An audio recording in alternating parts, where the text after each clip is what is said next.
बिस्मिल्लाहिर्रहमानिर्रहीम। अस्सलाम वालेकुम नाज़रीन, कैसे हैं आप लोग? ठीक ठाक हैं, खैरियत से हैं? अच्छा जी, माज़रत आज ज़रा लेक्चर देने में लेट हो गया, वो ज़रा एक ज़ाती मसरूफ़ियत की वजह से। जैसा कि आप लोग जानते हैं कि हमने नावल की एक जो है वो इंटरव्यू के हवाले से स्पेशल सीरीज़ जो है वो शुरू की हुई है, और हर रोज़ जो है वो एक नावल का जो है वो फ़िक्री व फ़नी जो है वो तज्ज़िया किया जाता है कि इस नावल के अंदर जो है वो कहानी क्या है, इस नावल के अहम किरदार क्या हैं, और बुनियादी तौर पे इस नावल के अंदर जो है वो नुक्ता नज़र कौन सा पेश किया गया है। और जैसा कि हर रोज़ शुरू करने से पहले मैं कहता हूँ कि अगर वीडियो अच्छी लगे तो लाइक कर दिया करें, और कमेंट सेक्शन में अपने जो है वो कीमती राय ज़रूर दें, और अगर चैनल पे नए हैं तो सब्सक्राइब करना ना भूलें। बहुत शुक्रिया। शुरू करते हैं जी आज का टॉपिक। आज का जो उन्वान है वो शम्सुर रहमान फ़ारूकी का नावल है जी, कई चाँद थे सरे आसमां। ये 2006 ईस्वी के अंदर जो है वो ज़ेवर तबाद से आरास्ता होकर मंजर आम पर आया। 2006 ईस्वी का साल जो है वो इस लिहाज से बड़ी जो है वो अहमियत का हामिल है कि इस साल उर्दू अदब के दो बड़े नावल जो हैं वो जो है वो मंजर आम पर आए। एक कई चाँद थे सरे आसमां, और दूसरा जो है वो सिफ़र से एक तक। ये नावल भी इसी साल के अंदर जो है वो मंजर आम पर आया। तो आज हमारा जो टॉपिक है वो कई चाँद थे सरे आसमां है। कई चाँद थे सरे आसमां दरअसल जो है ये मिसरा ऊला है अहमद मुश्ताक का। पूरा शेर यूँ है, कई चाँद थे सरे आसमां जो चमक चमक कर पलट गए, ना लहू ही मेरे जिगर में था न तेरी जुल्फ़ स्याह थी। तो ये शेर से जो है वो हवाला लिया जाता है। तो इसके बारे में ये अक्सर पूछ लिया जाता है सवाल कि कई चाँद थे सरे आसमां जो है इन्होंने उन्वान कहाँ से लिया। तो आपको पता होना चाहिए कि ये जो है अहमद मुश्ताक के एक शेर से लिया गया है। आगे जी, शम्सुर रहमान फ़ारूकी जो है वो 30 सितंबर 1935 को पैदा हुए आज़मगढ़ हिंदुस्तान में। वफ़ात इनकी 25 दिसंबर 2020 को इलाहाबाद इंडिया के अंदर जो है वो हुई। और देखा जाए तो क्योंकि बाज़ को पूछ लिया जाता है ना कि आपने क्लासिकी जो नावल है वो तो पढ़े हुए हैं, फ़लाँ पढ़ा है जी, उमराव जान अदा पढ़ा है, आग का दरिया पढ़ा, आंगन पढ़ा, यानी कि तो वो कहते हैं कि जी मौजूदा सदी यानी कि 21वीं सदी के कौन कौन से आपने नावल पढ़े हुए हैं। तो मैं कोशिश करूँगा कि कम से कम कुछ 4-5 नावल जो हैं वो आपके सामने यहाँ पर हम उनका फ़िक्री व फ़नी जो है वो तज्ज़िया ज़रूर करें, ताकि आप 21वीं सदी में शाये होने वाले नावलों से भी जो है वो रोशनास हो सकें कि वो कौन कौन से हैं। आगे जी, देखा जाए तो नावल के बारे में शम्सुर रहमान फ़ारूकी ने, क्योंकि ज़्यादातर नकाद जो हैं वो इसे जो है वो एक तारीख़ी नावल का नाम देते हैं कि इसमें जो है वो एक तारीख़ को जो है वो ज़ेर बहस लाया गया है, जबकि कुछ नकाद जो हैं वो इसे नीम तारीख़ी, नीम दस्तावेज़ी जो है वो नावल जो है वो कहा जाता है। आगे नावल निगार की यानी कि शम्सुर रहमान फ़ारूकी अपने नावल के बारे में क्या कहते हैं? वो कहते हैं कि ये नावल तारीख़ी नहीं है, इससे 18वीं 19वीं सदी की हिंद इस्लामी तहज़ीब, इंसान और तहज़ीबी और अदबी सरोकारों का मुरक्का समझ कर पढ़ा जाए तो बेहतर है। ये एक बात दुरुस्त है कि इसमें जितने भी तारीख़ी हवाले दिए गए, तो इस हवाले से अगर देखा जाए तो ये 2006 ईस्वी में उर्दू 21वीं सदी में उर्दू अदब का बहुत बड़ा नावल है। तो इसमें जितने भी तारीख़ी वाक़यात आते हैं, तारीख़ी लिहाज से भी अगर आप उनका सुराग लगाएंगे तो ये वाक़यात की कड़ियाँ जो हैं वो बिल्कुल तारीख़ से मिलेंगी। जिस तरह के आपके ये कमीशन के इम्तहान में भी आया हुआ था कि मिर्ज़ा दाग दहलवी का हवाला जो है वो उर्दू के किस नावल के अंदर जो है वो आया हुआ था, इस हवाले से बहरहाल सवाल था। तो इसकी कड़ियाँ जो हैं ये बुनियादी तौर पे हिंद इस्लामी तहज़ीब और हिंदुस्तानी सकाफ़त का 17वीं और 18वीं सदी में आपस में जो इद्ग़ाम था, आपस में ये जो मुद्ग़म हुई थी, ये उसके मौजू पे जो है वो लिखा गया है। आगे हम चलते हैं जी, नावल का जो है वो नावल का जो है वो आगाज़ कहाँ से होता है?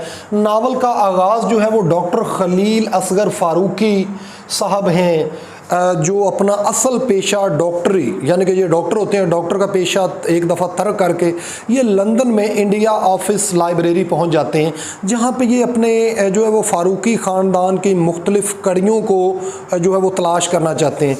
यहीं पे इनकी मुलाकात जो है वो वसीम जाफ़र नामी से होती है और ये मुलाकातें आहिस्ता आहिस्ता बढ़ती ही जाती हैं। तो वसीम जाफ़र, ये असगर फ़ारूकी को बाद में पता चलता है कि वसीम जाफ़र दरअसल जो है वो वज़ीर ख़ानम उर्फ छोटी बेगम की नस्ल से ही है। तो वो जो है वो दोनों का आपस में ताल्लुकात जो हैं वो मज़ीद जो है वो बढ़ जाते हैं और ये खोज लगाना, वसीम जाफ़र भी जो है वो भी अपने ख़ानदान और अपनी जो है वो कड़ियों का सुराग लगाना चाहता है। और इसी सिलसिले के अंदर ये वसीम जाफ़र असगर फ़ारूकी को कहता है कि यहाँ पे वज़ीर ख़ानम की एक तस्वीर जो है किला मुअल्ला में थी। जब किला मुअल्ला पर अंग्रेज़ों ने कब्ज़ा किया तो वहाँ का तमाम सामान जो है वो इंडिया ऑफिस लाइब्रेरी हो गया। तो इस तस्वीर को भी यहीं पे होना चाहिए। ये वही तस्वीर है जिसका जिक्र जो है वो मौलाना मोहम्मद हुसैन आज़ाद ने अपनी किताब आब हयात में किया है। तो कुछ कोशिश करने के बाद वो तस्वीर इन्हें वहाँ पे मिल जाती है और ये तस्वीर वहाँ से चुरा के ले आते हैं, क्योंकि उस तस्वीर का किसी चीज़ में रिकॉर्ड नहीं होता है, तो ये वहाँ से चुरा के ले आते हैं। उसके बाद जो है अगर हम देखें तो ये जो मोहम्मद यूसुफ सादाकार है, इससे एक तवाइफ जो है वो पालती है। तवाइफ इसे जो है वो पालती है और इसकी शादी अपनी बेटी जो है वो असगरी से कर देती है और असगरी से इसके जो है वो 2 बेटियां पैदा होती हैं, बल्कि 3 बेटियां पैदा होती हैं, अनवरी, उम्दा खानम और वज़ीर खानम। अब वज़ीर खानम का अगर हम शिजरा नस्ब देखें तो वज़ीर खानम जो है इसके जद्द जो अमजद हैं या आबाओ अजदाद में मियाँ मखसूसुल्लाह नामी है और ये किरदार जो है ये बुनियादी तौर पे एक मुसव्विर का किरदार है। मियाँ मखसूसुल्लाह, इसका बेटा था मोहम्मद याहिया बडगामी, मोहम्मद याकूब बडगामी, मोहम्मद यूसुफ सादाकार और इसके आगे जो हैं इसी की ये बेटी थी वज़ीर खानम। यानी कि इसकी 3 बेटियां थीं, एक का नाम अनवरी, एक का नाम उम्दा खानम और सबसे जो छोटी थी इसका नाम था वज़ीर खानम। तो आगे ये मियाँ मखसूसुल्लाह, किशनगढ़ नामी एक गांव होता है, 200 अफराद की आबादी होती है वहाँ पे, ये वहाँ का रहने वाला है। तो ये बुनियादी तौर पे एक मुसव्विर होता है, तो ये एक तख़य्युल पर मबनी एक शबी जो है वो बनाता है और वो शबी या आप वो तस्वीर कह सकते हैं कि वो वहाँ के महाराजा अव्वल की बेटी की जो है वो बन जाती है। ये वहाँ पे जब ये आवेज़ा करता है तो लोग जौक दर जौक आते हैं और देखते हैं और हैरान हो जाते हैं कि ये कैसे मुमकिन है कि राजा अव्वल जो हैं उनको तो उनकी बेटी मनमोहनी को आज तक किसी ने देखा ही नहीं हुआ है, तो इसने बिल्कुल उसकी कैसे बना ली। तो ये बात जब राजा के कानों तक पहुँचती है तो वो भी अपनी बेटी के साथ देखने आता है। तस्वीर को देखते ही वो अपनी बेटी को जो है वो मार देता है और किशनगढ़ के बासियों को हुक्म दे दिया जाता है कि आज की रात सुबह से पहले आप लोग ये गांव को छोड़ के चले जाओ। ये मखसूसुल्लाह, मियाँ मखसूसुल्लाह की खुशकिस्मती होती है कि ये उस वक्त वहाँ पे मौजूद नहीं होता, इसलिए ज़िंदा छोड़ दिया जाता है। तो वो राजा अपनी बेटी को जो है वो उसी वक्त कत्ल कर देता है। वो ये समझता है कि शायद मेरी बेटी इसके साथ कोई ताल्लुक़ है, ये उस मुसव्विर के सामने आई है मियाँ मखसूसुल्लाह के, जिसकी वजह से इसकी जो है वो उसने तस्वीर बना डाली। तो मियाँ मखसूसुल्लाह जो हैं ये किशनगढ़ को छोड़कर कश्मीर मुंतकिल हो जाते हैं। वहाँ कुछ दिन ये कह लें कि आवारा फिरते रहते हैं। बाद में अपनी इसी शबी साजी के फ़न को ये कालीनों पे कुछ मेहनत करके कालीनों पे मुंतकिल कर देते हैं और इनका नाम चंद ही जो कह लें कि कुछ ही अरसे के बाद इनका नाम एक बहुत बड़े कह लें कि शबी साज के तौर पे मशहूर हो जाता है। और नावल निगार ने बताया कि जिस दिन इंतकाल होता है मियाँ मखसूसुल्लाह का, उसी दिन उसका बेटा मोहम्मद याहिया बडगामी जो है वो पैदा होता है और उसकी शक्ल और सूरत बिल्कुल मियाँ मखसूसुल्लाह पे जो है वो मिलती है। दरमियान वाले किरदारों पे भी उसने बात की है। मोहम्मद यूसुफ सादाकार के बारे में भी वो बताते हैं कि ये अपनी ज़िंदगी में ही वज़ीर खानम के बारे में कहते हैं कि बाकी तो मेरी 2 बेटियां, उनकी आदात तौर अतवार जो हैं वो अच्छे हैं, लेकिन ये जो मेरी बेटी है ना वज़ीर खानम, इसकी आदात 10 से 11 साल की उम्र में ही मुझे जो है वो कुछ हैरत के अंदर डाल रही हैं कि ये बड़ी होकर जवान होकर जो है वो क्या गुल खिलाएगी। तो आगे चलकर जो ये मोहम्मद यूसुफ सादाकार जो हैं एक दरबार पे जाते हैं, वहाँ पे जो है वो कह लें कि वहाँ पे हाज़िरी दे के वापस आ रहे होते हैं कि इनकी वो जो बैलगाड़ी होती है उसका पहिया टूट जाता है, तो ये रास्ते में इन्हें काफ़ी देर हो जाती है, अंधेरा भी छा जाता है। तो यहाँ पे इनकी जो पहली मुलाकात है जी, ये मार्स्टन ब्लैक से होती है। ये कह लें कि कंपनी कमांडर होता है। तो अंग्रेज़ जब देखते हैं कि ये काफ़िला किसका है, ये उन्हें कहता है कि इन्हें बुला के लाओ। जब पूछा जाता है कि आप लोग कौन है, कहाँ जा रहे हैं, किधर जाना था, तो ये बताते हैं कि जी हम दरबार पे हाज़िरी देने गए थे, वापसी पे हमारा पहिया टूट गया और आंधी ने आन घेरा, इसलिए जो है वो देर हो गई है और हम डर रहे हैं कि ना जाने हमारे साथ क्या मामला पेश आएगा। तो वो कहता है कि ये जो अंग्रेज़ मार्स्टन ब्लैक कहता है कि मुझे जो है वो आपके जो सरकर्दा लोग हैं उनसे मेरी मुलाकात करवाओ, काफ़िले के जो अमीर हैं। तो वो कहते हैं कि जी उस रेडी कह लें कि वो जो बैलगाड़ी का कोचवान आप कह लें होता है, तो उसकी कोशिश होती है कि किसी तरह हमारी जो ख़वातीन हैं इनके अंग्रेज़ों के सामने ना ही जाएं तो बेहतर है, क्योंकि इनकी नज़र जो है वो बहुत बुरी होती है। तो किसी तरह से हवा के चलने की वजह से पर्दा हट जाता है और ये जो मार्स्टन ब्लैक होता है इसकी नज़र वज़ीर ख़ानम पे पड़ती है, जिसकी खूबसूरती को मुसन्निफ़ ने जो है वो बड़े इस अंदाज से तराशा कि उसका अंग अंग जो है वो जवानी के बारे में जो है वो बता रहा होता है कि मुझ पर जो है वो बड़ी बला की जवानी आई है।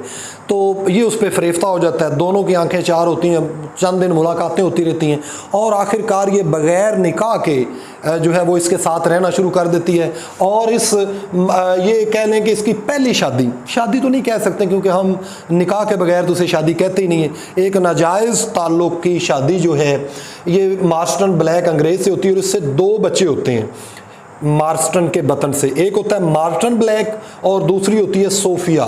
तो ये गोया इससे पहली शादी होती है। अभी 2 बच्चे होते हैं कि एक बलवे में ये मारा जाता है और ये फिर गोया इस तरह के एक तरह से इसकी दुनिया जो है वो उजड़ जाती है। और कुछ अरसे के बाद ये शाह नसीर की, क्योंकि शागिर्दा होती है और उससे इस्लाह सुखन लेती है शाह नसीर से और मुशायरों में जाना शुरू कर देती है।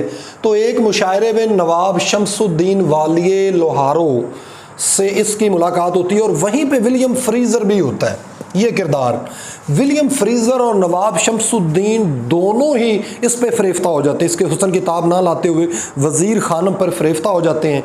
और लेकिन विलियम फ्रीज़र के बारे में वज़ीर ख़ानम को पता चलता है कि ये अमरद परस्ती में भी जो है दिलचस्पी रखता है, लिहाजा वो इससे हटकर नवाब शमसुद्दीन से जो है वो निकाह कर लेती है और इसके बतन से ही दाग दहलवी जो हैं वो पैदा होते हैं और ये नवाब शमसुद्दीन के ही बेटे थे। लेकिन विलियम फ्रीज़र चूँकि जज्बाए रकाबत के अंदर जल रहा होता है और इसी वजह से वो किसी मुख्तलिफ़ साजिशें करके इसे जो है वो लोहारों की रियासत से महरूम जो है वो कर देता है। और यही वजह है कि ये नवाब शमसुद्दीन का एक इंतहाई करीबी दोस्त विलियम फ्रीज़र को कत्ल कर देता है, लेकिन अंग्रेज़ इस कत्ल के शुबे में नवाब शमसुद्दीन को जो है वो फांसी पे लटका देते हैं।